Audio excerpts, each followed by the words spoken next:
नमस्कार दोस्तों, इस वीडियो में आप सीबीएसई बोर्ड के द्वारा आयोजित की गई सीटेट दिसंबर 2021 के दिनांक 7 जनवरी 2022 शिफ्ट के पेपर के इंग्लिश पार्ट का कंप्लीट सोल्यूशन देखने जा रहे हैं। सीबीएसई बोर्ड के द्वारा सीटेट दिसंबर 2021 में कुल 23 शिफ्टों में प्राइमरी स्तर के पेपर का आयोजन किया गया था, जिसमें से ये इंग्लिश शिफ्ट के 17वें शिफ्ट का पेपर आप देख रहे हैं। अगर आप सभी शिफ्टों के कंप्लीट पेपर सॉल्यूशन को डिटेल में देखना चाहते हैं, इसके अलावा अपर प्राइमरी के सभी शिफ्टों के पेपर को देखना चाहते हैं, और अगर आप सीटेट में पूछे जाने वाले सभी सब्जेक्ट्स के कंप्लीट पेडागोजी को डिटेल में पढ़ना चाहते हैं, तो इस वीडियो के बाद इस वीडियो का डिस्क्रिप्शन जरूर चेक करिएगा। और अगर आप चैनल पर पहली बार विजिट कर रहे हैं तो इसको सब्सक्राइब करते हुए बेल आइकन को जरूर प्रेस कर लीजिएगा सीटेट, यूपी टेट और सुपर टेट की बेहतरीन तरीके से तैयारी करने के संदर्भ में। चलिए दोस्तों, आज के इस महत्वपूर्ण वीडियो को शुरू करते हैं। दोस्तों, प्रश्न संख्या 121 से 128 तक एक पैराग्राफ पर आधारित पूछा गया था। पैराग्राफ के प्रश्नों को सॉल्व करने की सबसे अच्छी विधि है कि सबसे पहले आप प्रश्नों पर एक बार नजर डाल लीजिए, ताकि जब आप पैराग्राफ पढ़ रहे होंगे तो तुरंत आपको उसका उत्तर क्लिक करेगा। साथ ही 2 से 3 प्रश्न ग्रामर बेस्ड क्वेश्चन पूछे जाते हैं। अगर ऑनलाइन परीक्षा में कई बार क्या होता है, अभ्यर्थियों के पास समय नहीं बचता है पैराग्राफ को पढ़ने के संदर्भ में, तो कम से कम 2 से 3 प्रश्न जो ग्रामर बेस्ड क्वेश्चन है, जिसको सॉल्व करने के लिए आपको पैराग्राफ पढ़ने की आवश्यकता ही नहीं है, वो प्रश्नों को आप सॉल्व कर पाएंगे और आपका समय भी बचता है। चलिए, यहां पर अगर मैं पैराग्राफ को पढ़ करके उसका अर्थ बताने लगूं तो काफी ज्यादा आपका समय व्यतीत हो जाएगा। इस वजह से डायरेक्टली हम लोग प्रश्नों को देखेंगे और उसका उत्तर पैराग्राफ में ढूंढने की कोशिश करेंगे। थोड़ा सा मैं आपको थीम बता देता हूं। ये जो पैराग्राफ आधारित है, इसका मेन थीम ये है कि समुद्र में जो समुद्र तट पर स्थित देश हैं, उनके द्वारा जो प्लास्टिक कचरा प्रवाहित किया जा रहा है, जिसकी वजह से समुद्र में बहुत ज़्यादा गंदगी हो गई है, उसी कचरे को मैनेजमेंट करने के संदर्भ में ये पूरा पैराग्राफ दिया गया है। पहला प्रश्न इस पर आधारित पूछा गया है, आप देख पा रहे होंगे, which poses the biggest threat to our oceans, यानी कि हमारे समुद्र में जो सबसे बड़ा थ्रेट है वो किसके द्वारा पोजेस किया जा रहा है, ये प्रश्न पूछा गया। ठीक है, चलिए इसका उत्तर पहले पैराग्राफ में देखते हैं। यहां पर पहले ही लाइन में इसका उत्तर मेंशन किया गया है। देखिए यहां पर देख सकते हैं आप, scientists have the first time quantified the amount of plastic waste dumped into our oceans, यानी कि वैज्ञानिकों के द्वारा पहली बार ये अनुमान लगाया गया, क्वांटिफाई किया गया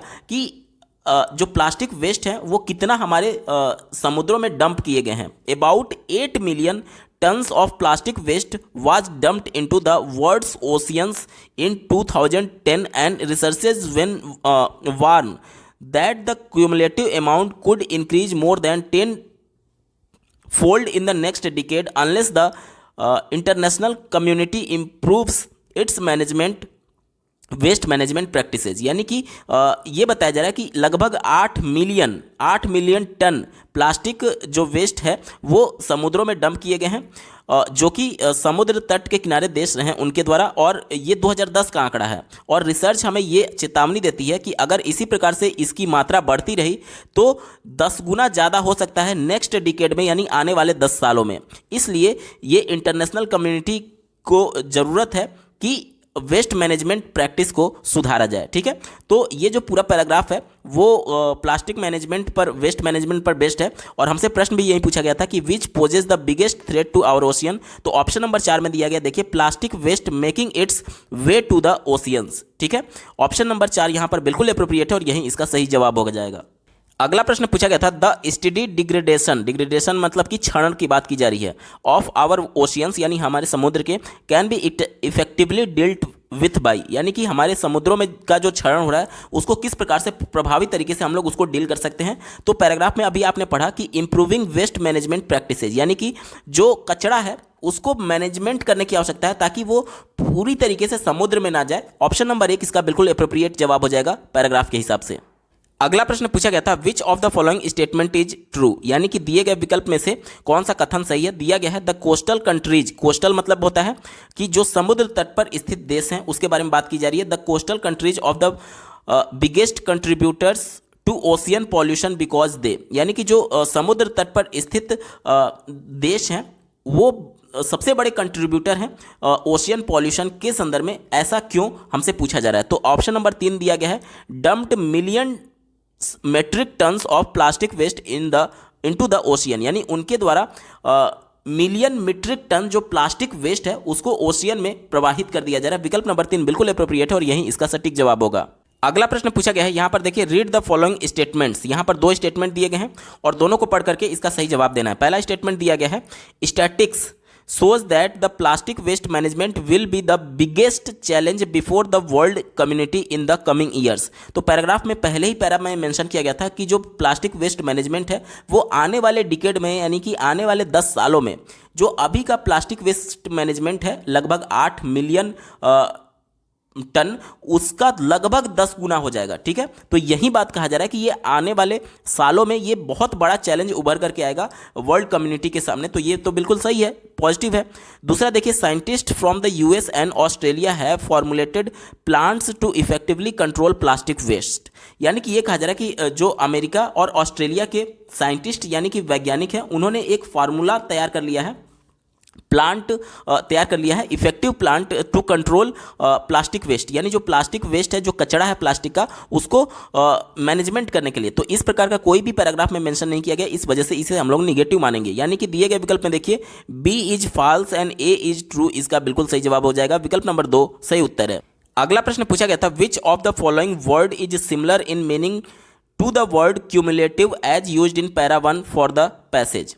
देखिए यहाँ पर बोला जा रहा है कि जो क्यूमुलेटिव वर्ड है उसका सिमिलर मीनिंग दिए गए ऑप्शन में से क्या होगा। क्यूमुलेटिव का मतलब होता है जोड़ते हुए जाना। जैसे कि मान लीजिए पहले साल अगर 2 मीट्रिक टन कचरा हुआ, दूसरे साल 3 मीट्रिक टन कचरा हुआ, तो इसको जोड़ते हुए जाना, इस प्रकार से क्यूमुलेटिव यानी कि इंक्रीज, लगातार बढ़ते जाना, उस सेंस में कहा जा रहा है। ठीक है, तो दिए गए विकल्प में देखिए क्यूमुलेटिव का मतलब क्या होगा, लगातार इंक्रीज होना। ऑप्शन नंबर 2 इंक्रीजिंग, इसका बिल्कुल एप्रोप्रिएट जवाब हो जाएगा। अगला प्रश्न पूछा गया है, which of the following word is most opposite in the meaning to the word improves as used in para 4 of the passage. यानी पैरा 4 में इम्प्रूव जो वर्ड यूज किया गया है, इम्प्रूव का मतलब सुधार के सेंस में वहां पर यूज किया गया था, और इसका उल्टा हमसे पूछा जा रहा है, विलोम पूछा जा रहा है, तो इसका उल्टा क्या हो जाएगा, सुधार का उल्टा क्या होता है, बिगड़ना होता है। यानी कि ऑप्शन नंबर यहां पर देखिए 3 में दिया गया है, वर्सन्स का मतलब होता है बिगड़ जाना। ठीक है, ऑप्शन नंबर 3 यहां पर बिल्कुल एप्रोप्रिएट है और यही इसका बिल्कुल सटीक जवाब होगा। अगला प्रश्न पूछा गया था, which part of speech is the underlined word in the following sentence. यानी कि दिए गए सेंटेंस में जो अंडरलाइन वर्ड है वो कौन सा पार्ट ऑफ स्पीच है। पहले जल्दी से पढ़ लेते हैं। कहा जा रहा है कि there is an immediate need to improve our waste management practices. यानी कि इसका मतलब ये हुआ कि हमें हमारे वेस्ट मैनेजमेंट यानी कि हमारे कचड़े को मैनेजमेंट करने के लिए तुरंत कुछ मतलब इमीडिएट मतलब कि तुरंत कदम उठाने की आवश्यकता है। ठीक है, तो यहाँ पर तुरंत क्या करने की आवश्यकता है, तुरंत कचड़े को मैनेजमेंट करने की आवश्यकता है। कचड़ा क्या है, कचड़ा नाउन है, और जो शब्द नाउन या फिर प्रोनाउन की विशेषता बताता है उसे हम लोग एडजेक्टिव बोलते हैं। यानी कि इमीडिएट क्या हो जाएगा, दिए गए विकल्प में देखिए ऑप्शन नंबर 4 एडजेक्टिव, इसका बिल्कुल सटीक जवाब होगा। अगला प्रश्न पूछा गया था, which part of the following sentence contains an error. यानी कि यहां पर देखिए इस वाक्य के 4 पार्ट दिए गए हैं और इसमें कौन सा एरर है वो हमसे पूछा जा रहा है। चलिए जल्दी से वाक्य को पढ़ लेते हैं। कहा जा रहा है, it is true that Shakespeare is greater than any other poets. यानी कि ये कहा जा रहा है कि यह सत्य है कि शेक्सपियर जो थे वो किसी अन्य पोएट से ग्रेटर थे, बड़े थे, ये इस सेंस में कहा जा रहा है। ठीक है, यानी कि कविता के सेंस में वो बड़े थे, उम्र की बात नहीं की जा रही है, मतलब कि बड़े पोएट थे, अन्य सभी पोएट से बड़े थे, इस सेंस में कहा जा रहा है। तो देखिए यहाँ पर ग्रेटर देन का प्रयोग किया गया है, यानी कि ये क्या है, ये कंपैरेटिव डिग्री में यूज किया गया है। और कंपैरेटिव डिग्री में क्या होता है कि एक व्यक्ति का किसी पर्टिकुलर एक दूसरे व्यक्ति से कंपैरिजन किया जा रहा होता है, और यहाँ पर पोएट्स की बात की गई है जो कि ग्रुप ऑफ पोएट्स की बात कर रहा है। यानी कि अगर यहाँ पर हम लोग कंपैरेटिव डिग्री यूज कर रहे हैं तो यहाँ पर पोएट्स ना होकर के पोएट होना चाहिए था, और अगर हम लोग यहाँ पर पोएट्स लिखना चाहते हैं तो फिर इस प्रकार से इसको लिख सकते थे। यहाँ पर हमको कंपैरेटिव ना करके तब हमें सुपरलेटिव में ग्रेटेस्ट वर्ड यूज करना होगा और एमंग अदर पोएट्स कर देते, तब ये सही होता। लेकिन यहाँ पर अगर हम लोग इसको ग्रेटर कर रहे हैं, यानी कि इसको अगर हम लोग कंपैरेटिव डिग्री में कर रहे हैं, तो हमें किसी एक ही से कंपैरिजन करना होगा, क्योंकि जो कंपैरेटिव डिग्री होता है वो केवल 2 व्यक्तियों के बीच में कंपैरिजन कर सकता है। यानी कि ये पोएट्स बहुत सारे व्यक्ति की बात कर रहा है, बहुत सारे पोएट्स की बात कर रहा है, यहाँ पर केवल एक पोएट की बात होनी चाहिए जब यहाँ पर कंपैरेटिव डिग्री है। ये इसलिए विकल्प यहाँ पर देखिए डी वाले में ही गलती है, क्योंकि यहाँ पर पोएट्स ना होकर के पोएट होना चाहिए। ठीक है, ऑप्शन नंबर 3 में देखिए डी की बात की गई है, ऑप्शन नंबर 3 इसका बिल्कुल एप्रोप्रिएट जवाब हो जाएगा। दोस्तों प्रश्न संख्या 129 से 135 तक एक अन्य पैराग्राफ पर आधारित पूछा गया था, तो इसके भी डायरेक्टली प्रश्नों को हम लोग देखेंगे और पैराग्राफ में उसका उत्तर ढूंढने की कोशिश करेंगे। ठीक है, मैं थोड़ा सा थीम बता देता हूँ। यहाँ पर ऑथर अपने पॉइंट ऑफ व्यू से लिख रहा है कि किस प्रकार से हम प्रत्येक लोगों के बीच कुछ ना कुछ कमियां होती हैं, जैसे कि जन्म के समय ही जो हमारी आनुवांशिकता की वजह से कुछ कमियां हमें मिलती हैं, इसके अलावा किस प्रकार से हमें उन कमियों को स्वीकार करना चाहिए और उसके साथ हमेशा खुश रहना चाहिए अपने जीवन में, ठीक है। और इसके साथ ही साथ उन्होंने, जो ऑथर है, उन्होंने अपना एक एक्सपीरियंस शेयर किया है कि किस प्रकार से जब वो विद्यालय में थे तो जो बोरिंग कक्षा थी उससे बचने के लिए वो अपनी आंखों को आधा खोल करके और आधा बंद करके इस प्रकार से देखते थे ताकि टीचर को ये पता चले कि मैं जगा हुआ हूँ, और वो उस समय सो रहे होते थे।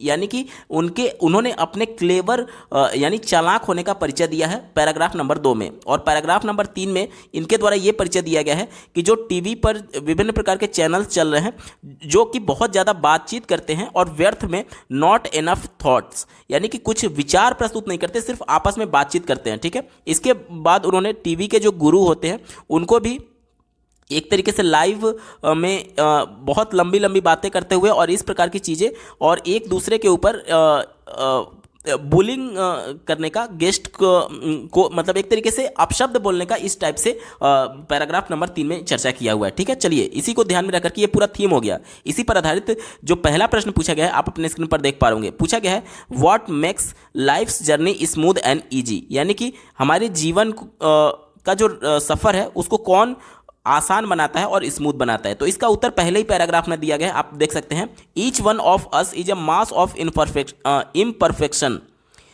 And to be able to recognise and live with our imperfections, our basic natures, defects, genes and birth heredity, flaws makes for an easier transit on life's journey, यानी कि हमारे अंदर जो कमियां हैं, जो जन्म के समय आनुवंशिकता की वजह से हमें कमी मिली हुई है, उसको स्वीकार कीजिए, क्योंकि दुनिया में कोई भी ऐसा व्यक्ति नहीं है जो कि पूरा परफेक्ट हो। सभी व्यक्ति इम्परफेक्शन के साथ ही जन्म लेते हैं, कुछ ना कुछ बच्चे में कमी होती ही होती है। तो इस कमी को अगर हम लोग स्वीकार कर लें तो हमारा जो जीवन है वो बिल्कुल आसान लगने लगेगा, स्मूथ हो जाएगा, ठीक है। तो दिए गए विकल्प में देखिए ऑप्शन नंबर 2 में इसकी बात की गई है, being aware of our faults and living with them, यानी कि हम अपने कमियों को जानें और उसके साथ जीने की कोशिश करें। ये विकल्प इसका बिल्कुल एप्रोप्रिएट है और यही इसका सटीक जवाब हो जाएगा पैराग्राफ के अनुसार।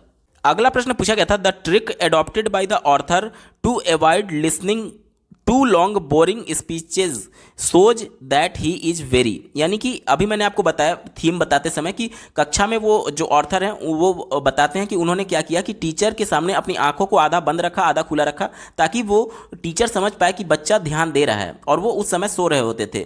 तो यहाँ पर ये कहा जा रहा है कि जो लेखक है वो क्या है, ये जो उनके द्वारा किया गया है वो क्या दिखाता है। तो पैराग्राफ के अनुसार वो क्लेवर दिखाए गए हैं। ऑप्शन नंबर 4 क्लेवर इसका बिल्कुल सटीक जवाब होगा। अगला प्रश्न पूछा गया था, what prompts the author to label our word as imperfect, यानी कि निम्न विकल्पों में से क्या ऐसा है जिसने ऑथर को इस वर्ड को, यानी कि इस संसार को इम्परफेक्ट करने के लिए, इम्परफेक्ट नाम देने के लिए प्रेरित किया या फिर प्रॉम्प्ट किया, इस सेंस में ये पूछा गया है, ठीक है।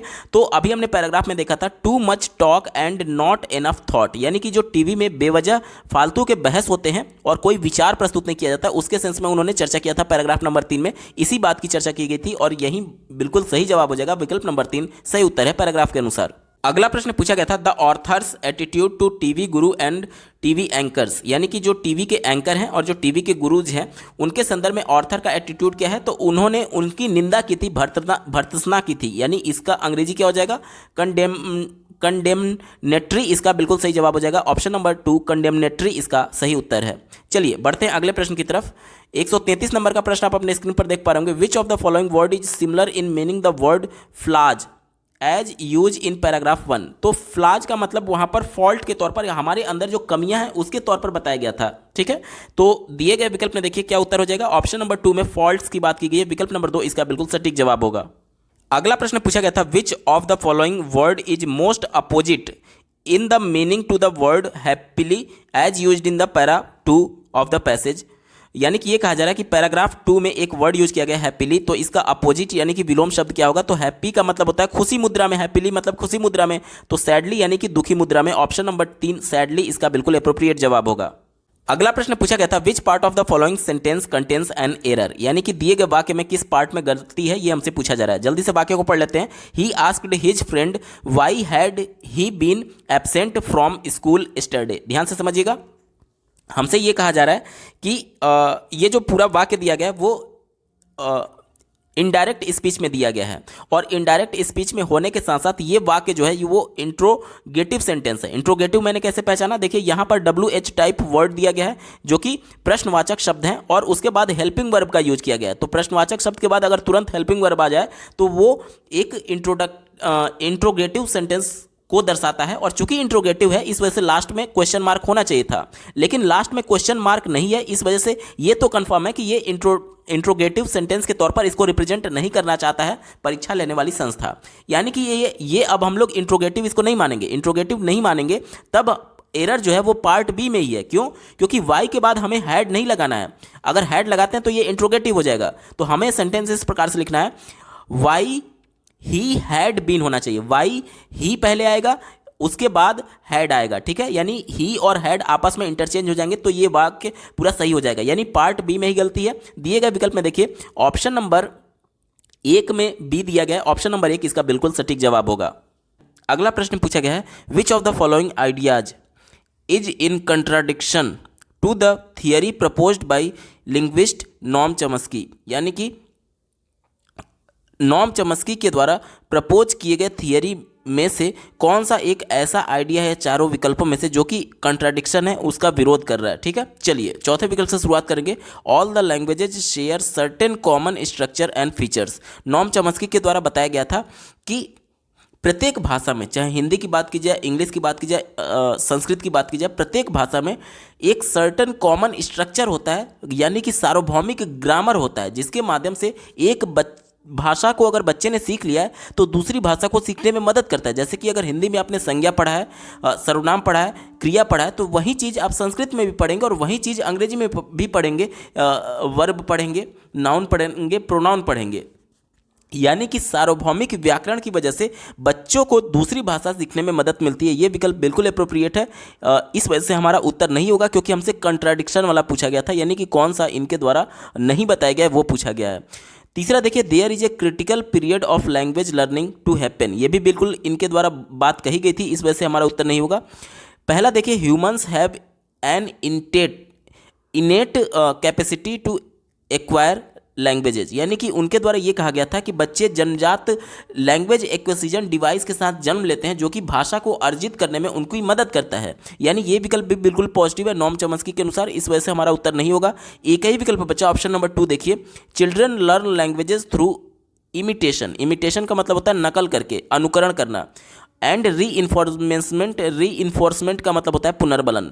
यानी कि ये कहा जा रहा है कि नॉम चॉम्स्की ने ये कहा था कि बच्चे भाषा को नकल करके, अनुकरण करके और पुनर्बलन के माध्यम से सीखते हैं। तो ये नॉम चॉम्स्की के द्वारा स्टेटमेंट नहीं दिया गया था और चूंकि हमसे यही पूछा गया था कि उनके थियरी का कौन सा कंट्राडिक्शन है, ऑप्शन नंबर 2 बिल्कुल अप्रोप्रिएट है और यही इसका सटीक जवाब होगा। अगला प्रश्न पूछा गया था, which of the following would be the most effective tool to teach vocabulary and spellings to grade 3 children who are learning English as their second language. यानी कि कक्षा 3 के बच्चों को स्पेलिंग और वोकैबलरी यानी शब्दावली सिखाने के संदर्भ में सबसे ज़्यादा उपयुक्त निम्न में से कौन सा विकल्प होगा अंग्रेजी को द्वितीय भाषा में जब बच्चा सीख रहा है उस दौरान। ध्यान से समझिएगा, बच्चा किस ग्रेड का है, 3rd ग्रेड, यानी कि तीसरी कक्षा का बालक है, तो उसके लिए चित्रों के माध्यम से पढ़ाना सबसे ज़्यादा इंपॉर्टेंट होता है। और यहाँ पर देख लीजिए पिक्चर डिक्शनरी की बात की गई, यानी कि जो कुछ भी बच्चा शब्दावलियों को सीख रहा है या फिर स्पेलिंग को सीख रहा है उसको चित्रों के माध्यम से भी रिप्रेजेंट किया गया है। यानी जो बच्चा परिवेश में अपने देखा होगा, जैसे कि मान लीजिए बच्चे को कैट का स्पेलिंग सिखाना है तो इसके सामने बिल्ली का एक चित्र बना होगा, बिल्ली के चित्र को देख करके वो समझ पाएगा कि हाँ बिल्ली की बात हो रही है, कैट की बात हो रही है। इस वजह से अब इसके स्पेलिंग को और इसके वोकैबलरी को समझने में उसको मदद मिलेगी। तो पिक्चर डिक्शनरी बच्चों के लिए सबसे ज़्यादा अप्रोप्रिएट होता है, कक्षा 3 के बच्चों के लिए ऑप्शन नंबर 3 यहाँ पर बिल्कुल अप्रोप्रिएट हो जाएगा। अगला प्रश्न पूछा गया था, according to the approach total physical response a teacher should. यानी कि जो अप्रोच है टोटल फिजिकल रिस्पॉन्स, जिसे हिंदी में समग्र भौतिक प्रतिक्रिया कहते हैं, इसमें टीचर को क्या करना चाहिए। तो देखिए पहले तो इस कॉन्सेप्ट को समझिए कि टोटल फिजिकल रिस्पॉन्स क्या होता है। देखिए आज हम लोग समावेशी कक्षा की बात करते हैं जिसमें श्रवण बाधित बालक भी है, दृष्टि बाधित बालक भी है। यानी कि मान लीजिए मौखिक तौर पर इस कक्षा में मैं पढ़ा रहा हूँ तो जो दृष्टि बाधित है वो तो मेरी आवाज़ को सुन करके समझ सकता है, लेकिन जो श्रवण बाधित है वो मेरी आवाज़ को नहीं सुन सकता, लेकिन हाँ मेरे हाव भाव को देख सकता है। यानी कि मैं कुछ ऐसा करूं जिससे मैं कम्युनिकेट करने के दौरान अपने चेहरे के एक्सप्रेशन, अपने हाथों के हाव भाव और अपने हाथ पैरों को इस प्रकार से एक्शन में लाऊं ताकि जो बच्चा मेरे को देख पा रहा है मेरे एक्शन को देख करके समझ पाए, और जो बच्चा मेरे को देख नहीं पा रहा है लेकिन मुझे सुन पा रहा है वो मुझे सुन करके मेरी बातों को रिसीव कर पाए। यानी कि बोलने के साथ साथ, मौखिक तरीके से बोलने के साथ साथ मैं अपने चेहरे के एक्सप्रेशन, अपने हाथ पैरों के इस प्रकार से मूव करूं, इस प्रकार से उनसे एक्शन करूं ताकि बच्चा उस कॉन्सेप्ट को समझ पाए। जैसे कि एक उदाहरण मैं आपको बताता हूं। एक कविता है बच्चों की पाठ्य पुस्तक में, एक मोटा हाथी झूम के चला, मकड़ी की जाल में जाके वो फंसा।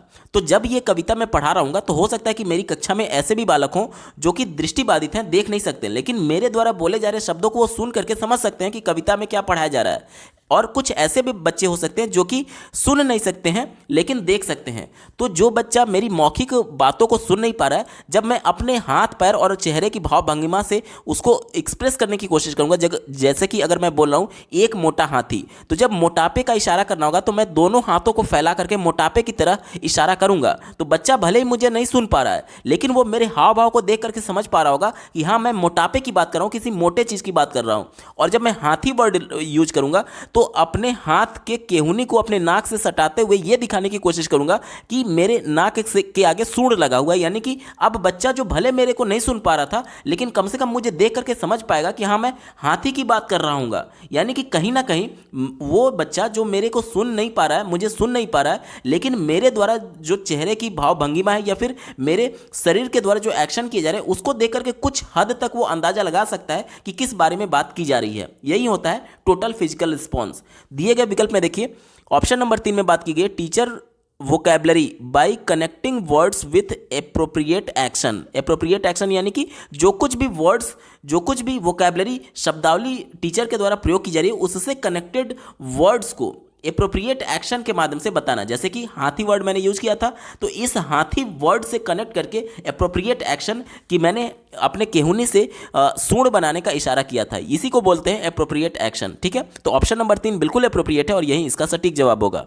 अगला प्रश्न पूछा गया था, which of the following classroom situation is not conductive for language acquisition in grade 3 based on Krashen's hypothesis. यानी कि क्रेसन के द्वारा, क्रेसन के हाइपोथेसिस के अनुसार कक्षा 3 के बच्चों को के लिए निम्न में से कौन सा क्लासरूम का सिचुएशन एक तरीके से लैंग्वेज एक्विजिशन यानी भाषा के अर्जन में मदद नहीं करेगा, कंडक्टिव नहीं होगा। चलिए पहले विकल्प से शुरुआत करते हैं। कहा जा रहा है कि students are choose the topics for writing exercises on their own. यानी बच्चे अपने मर्जी से टॉपिक चुन रहे हैं और उस पर वो लेख लिख रहे हैं, राइटिंग एक्सरसाइज कर रहे हैं। ठीक है, तो ये विकल्प तो बिल्कुल पॉजिटिव है, इससे बच्चे को भाषा के अर्जन में मदद मिलेगी। ये विकल्प पॉजिटिव था, इस वजह से हमारा उत्तर नहीं होगा क्योंकि हमसे निगेटिव सेंस में पूछा गया था। दूसरा देखिए, children are not scolded. Scolded यानी कि उन्हें डांटा नहीं जा रहा है, किस लिए? फॉर कमिटिंग एरर्स, यानी कि बच्चे अगर गलती कर रहे हैं तो उनको डांटा नहीं जा रहा है वाइल स्पीकिंग इंग्लिश। तो ये भी बिल्कुल पॉजिटिव है क्योंकि कई मनोवैज्ञानिकों के द्वारा यह भी बताया गया था कि बच्चे गलतियों के माध्यम से भी सीखते हैं। तो ये भी पॉजिटिव था, इस वजह से हमारा उत्तर नहीं होगा क्योंकि हमसे निगेटिव सेंस वाला पूछा गया। तीसरा देखिए, पीयर डिस्कशन यानी कि परस्पर एक दूसरे से बातचीत करने की बात की जा रही है। Happen frequently on various general topics. तो ये भी बिल्कुल पॉजिटिव है, इससे भी बच्चे में भाषा को अर्जित किया जा सकता है। ये पॉजिटिव था, इस वजह से उत्तर नहीं होगा। एक ही विकल्प बचा ऑप्शन नंबर 4, अब इस पर विचार ही नहीं करना है।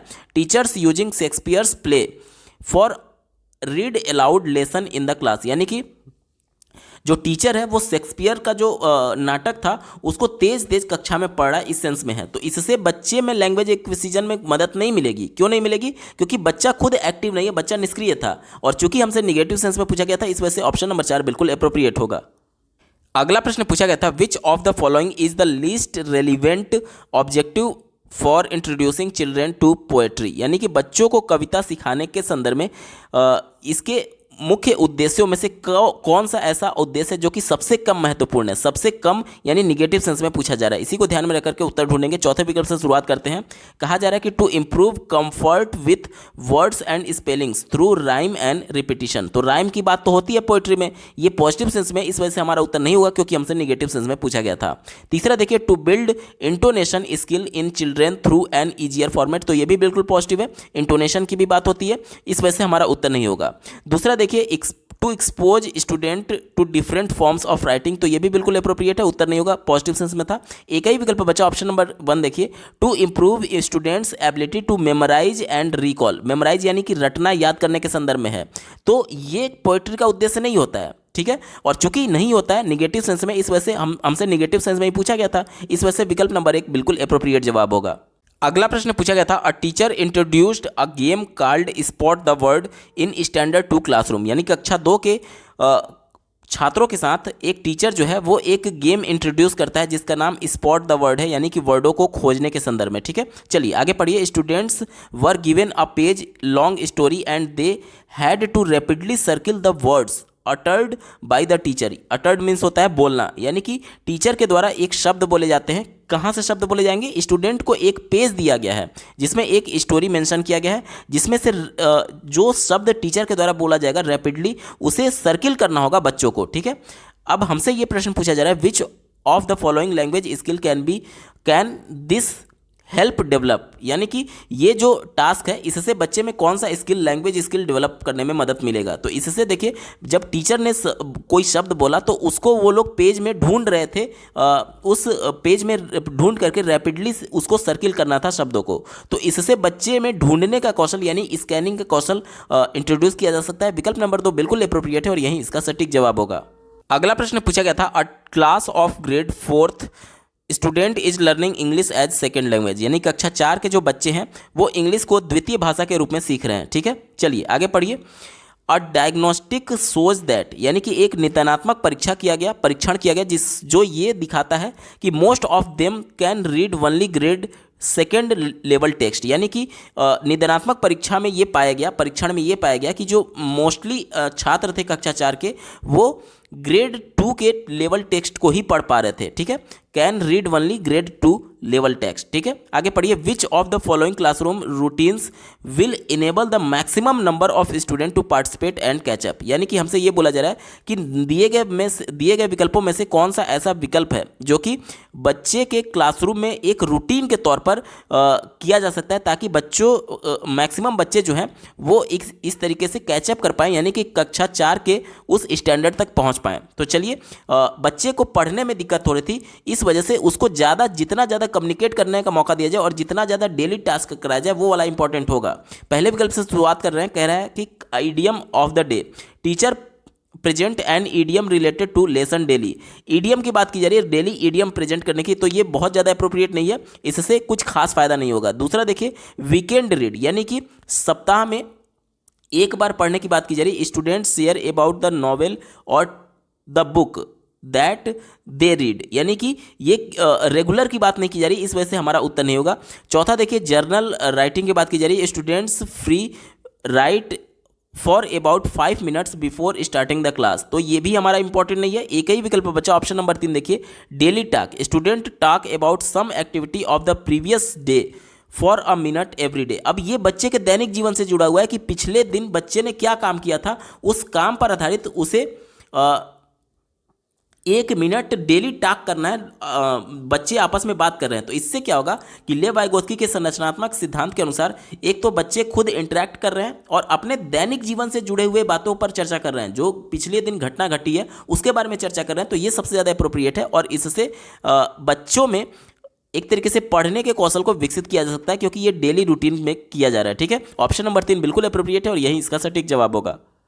अगला प्रश्न पूछा गया था, which of the following principles does national curriculum framework NCF 2005 expect a teacher to keep in mind while teaching in multilingual classroom, यानी कि एक बहुभाषी कक्षा में एक भाषा शिक्षक के तौर पर उसे अपने माइंड में क्या ध्यान में रखना चाहिए नेशनल करिकुलम फ्रेमवर्क यानी एनसीएफ 2005 के प्रिंसिपल्स के अनुसार। चलिए पहले विकल्प से शुरुआत करते हैं। कहा जा रहा है कि childrens English proficiency greatly improves through exposure, यानी कि कहा जा रहा है कि केवल एक्सपोजर के माध्यम से बच्चों का इंग्लिश प्रोफिशिएंसी को इम्प्रूव किया जा सकता है, तो ये विकल्प संकुचित है, निगेटिव है, हमारा उत्तर नहीं होगा। दूसरा देखिए, linguistic diversity in a class contains English language teaching, तो ये भी विकल्प संकुचित है। तीसरा देखिए, children learn better through drills and riggers practice, drills हमेशा निगेटिव सेंस में होता है, कभी भी आपका उत्तर नहीं होगा। जहां पर भी ड्रिल्स और रिगर्स प्रैक्टिस की बात की जाए वो विकल्प हमेशा निगेटिव होता है। एक ही विकल्प बचा ऑप्शन नंबर 4 देखिए, लैंग्वेज इज कंस्ट्रक्टिव, यानी कि लैंग्वेज जो है बच्चे खुद निर्माण करेंगे, अपने ज्ञान का निर्माण खुद करेंगे, of a child culture and society identity, यानी कि बच्चों का जो सांस्कृतिक पृष्ठभूमि है और बच्चों का जो सामाजिक पृष्ठभूमि है उससे संबंध करके बच्चे अपने ज्ञान की रचना स्वयं करते हैं, चाहे वो भाषा ही क्यों ना हो। ये संरचनावाद की तरफ इशारा कर रहा है। और चूंकि हमसे यही पूछा गया था मल्टीलिंगुअल क्लासरूम के संदर्भ में टीचर को अपने माइंड में क्या रखना चाहिए भाषा की कक्षा में, तो ऑप्शन नंबर 4 बिल्कुल अप्रोप्रिएट है और यही इसका सटीक जवाब होगा। अगला प्रश्न पूछा गया था, which of the following pedagogical method follows a contextualized approach toward teaching the tense forms, यानी कि ये हमसे बोला जा रहा है कि कॉन्टेक्स्ट के संदर्भ में बच्चों को टेंस बताना, निम्न में से कौन सा विकल्प इस पेडागोजिकल मेथड को एप्रोप्रिएट बता रहा है। ठीक है, तो कॉन्टेक्स्ट में यूज करना, यानी कि जो कुछ भी बच्चे को बताना है उसका स्क्रिप्ट बना करके दिए गए विकल्प में देखिए ऑप्शन नंबर 4 में स्क्रिप्ट की बात की गई, using a scripted dialogue to teach in different tense form are used. Option number 4 बिल्कुल एप्रोप्रिएट है और यही इसका सटीक जवाब होगा। अगला प्रश्न पूछा गया था, the red ball quickly fail onto the floor which was already wet and rolled away. When asked to underline the adverb in the given sentence, class 5th student Kiran underlined the word quickly and away. Which of the below misconception does Kiran likely to have? यानी कि यहाँ पर देखिए कक्षा 5 के बच्चों को एक प्रश्न पूछा गया, एक सेंटेंस दिया गया और बोला गया कि इसमें एडवर्ब कौन सा है वो पहचानिए। तो सेंटेंस यहाँ पर ये था, the red ball quickly fell on to the floor which was already wet and rolled away. तो इसमें अगर एडवर्ब पहचानने की बात होगी तो एडवर्ब कौन कौन सा हो जाएगा, दिए गए विकल्प में देखिए क्विकली हो जाएगा और इसके अलावा ऑलरेडी हो जाएगा और अवे हो जाएगा। लेकिन जो कक्षा 5 की किरण थी उसने किस किस वर्ड को अंडरलाइन किया, क्विकली को और अवे को तो किया, लेकिन ऑलरेडी को उसने अंडरलाइन नहीं किया। ऑलरेडी ऑल्सो एक एडवर्ब है। ठीक है, तो हमसे ये पूछा जा रहा है, which of the below misconception does Kiran likely to have. तो बच्चे में जो किरण है उसमें कौन सा भ्रम है, तो ऑप्शन नंबर 1 देखिए, एडवर्ब मॉडिफाइज ओनली वर्ब्स, यानी कि क्विकली और अवे को तो उसने अंडरलाइन किया था जो कि वर्ब को मॉडिफाई कर रहे थे, लेकिन वो एडजेक्टिव को मॉडिफाई करने वाले ऑलरेडी को सिलेक्ट नहीं की थी, और यही बच्चे में मिसकॉन्सेप्शन है और यही हमारा बिल्कुल सटीक जवाब हो जाएगा। विकल्प नंबर 1 बिल्कुल सटीक उत्तर है। अगला प्रश्न पूछा गया था, Miss Vijay Lakshmi asks her grade 5 student to write an essay on myself, यानी कि स्वयं पर एक एसे एक तरीके से निबंध लिखने के लिए कक्षा 5 के बच्चों को मिस विजय लक्ष्मी के द्वारा कहा गया। आगे पढ़िए, पोस्ट द असाइनमेंट देने के बाद से which of the following question would most help use this exercise for assessment as learning, यानी कि हमसे ये कहा जा रहा है कि नीचे दिए गए क्वेश्चंस में से कौन सा ऐसा क्वेश्चन है जो कि सबसे ज़्यादा एक तरीके से असेसमेंट यानी बच्चों के सीखने के मूल्यांकन के तौर पर इस्तेमाल किया जा सकता है। चलिए ध्यान से पढ़िएगा, पहला विकल्प दिया गया है, how are you and your best friend different from each other, यानी कि आप कैसे हैं और आपका मित्र आपसे किस प्रकार से अलग है आपसे, compare your essay and find out.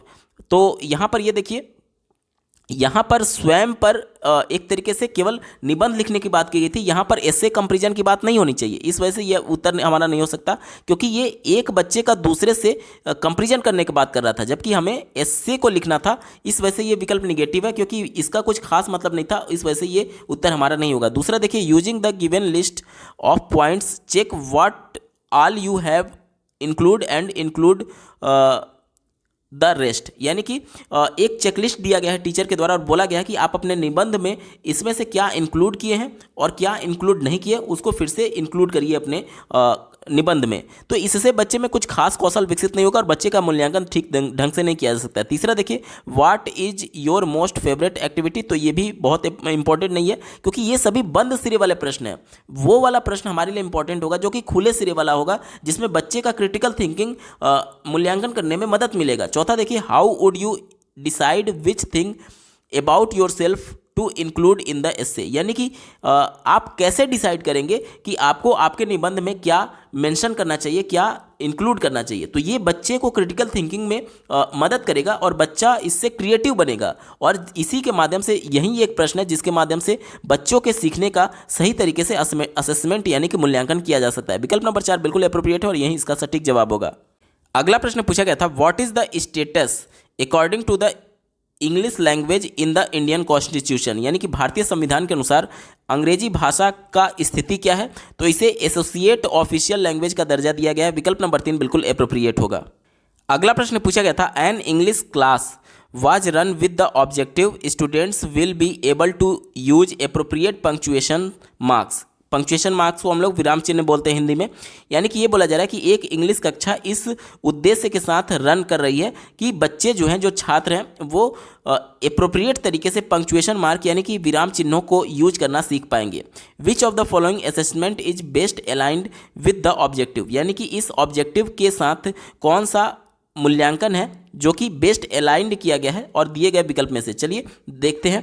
पहला दिया गया है, ask student to punctuate the following, यानी कि छात्रों से इस दिए गए वाक्य को में विराम चिन्हों का इस्तेमाल करने के लिए बोले। यहाँ पर वाक्य क्या दिया गया, Ramesh loves acting ice creams, he also enjoy pizza pasta and other such items. यानी कि यहाँ पर देखिए ये वाक्य तो दिया गया लेकिन इसमें कौन सा कब विराम चिन्ह कहाँ पर लगेगा उसके बारे में जानकारी नहीं दी गई है। तो जब बच्चे को इस प्रकार से उदाहरण दिया जाएगा और बच्चे को बोला जाएगा कि इसमें पंक्चुएशन मार्क्स को इंक्लूड करिए कि कहाँ पर कौन सा विराम चिन्ह लगेगा, तो ये बच्चे को सबसे ज़्यादा बच्चे का मूल्यांकन करने में ये मदद करेगा। ठीक है, इस वजह से ये विकल्प बिल्कुल अप्रोप्रिएट है और यही हमारा सटीक जवाब होगा। अगला प्रश्न पूछा गया था, a teacher uses an online program where words are first read slowly highlighting each sound then a little faster and then normal speed, for which of the following can this tool be best used। ध्यान से समझिएगा, हमसे ये बोला जा रहा है कि बच्चों को एक ऑनलाइन प्रोग्राम के दौरान शब्दों को पहले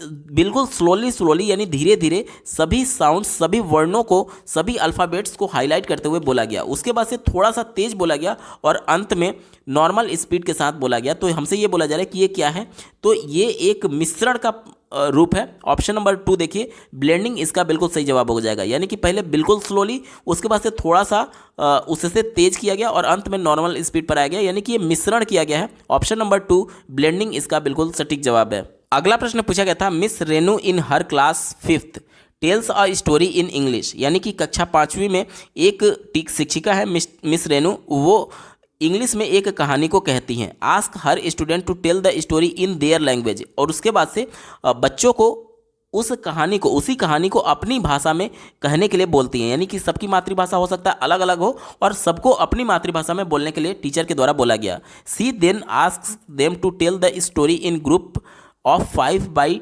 टेकिंग टर्म्स, यानी कि प्रत्येक बच्चे को 5-5 ग्रुप के समूह में बांट दिया गया और समूह के सदस्यों को अपनी अपनी टर्न यानी कि अपना बारी आने पर अपनी भाषा में कहानी को कहने के लिए कहा गया। What strategy does she follow in her classroom, यानी कि देखिए शिक्षिका के द्वारा एक लैंग्वेज इंग्लिश में बताया गया। बच्चे अब इंग्लिश में कहानी समझ चुके हैं, अब इंग्लिश में समझे हुए कहानी को वो अपनी अपनी मातृभाषा में बता रहे होंगे। यानी कि एक ग्रुप में जब 5 बच्चे अलग अलग हैं जिनकी मातृभाषा मान लीजिए अलग होगी, तो पांचों अलग अलग भाषा का प्रयोग कर रहे होंगे उसी कहानी को बताने में। यानी कि ये क्या है, ये ट्रांसलेटिंग किया गया है, यानी कि अनुवाद किया गया है उसी कहानी को अलग अलग लैंग्वेजेज में। ऑप्शन नंबर 3 ट्रांस लैंग्वेजिंग यानी अनुवाद करना इसका बिल्कुल सटीक जवाब हो जाएगा।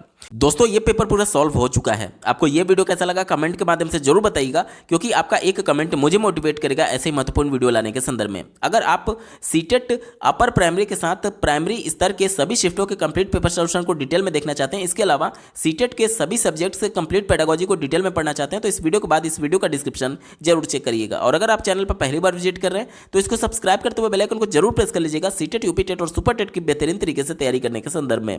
इस वीडियो को देखने के लिए आपका बहुत बहुत धन्यवाद। भगवान करे आपका दिन शुभ।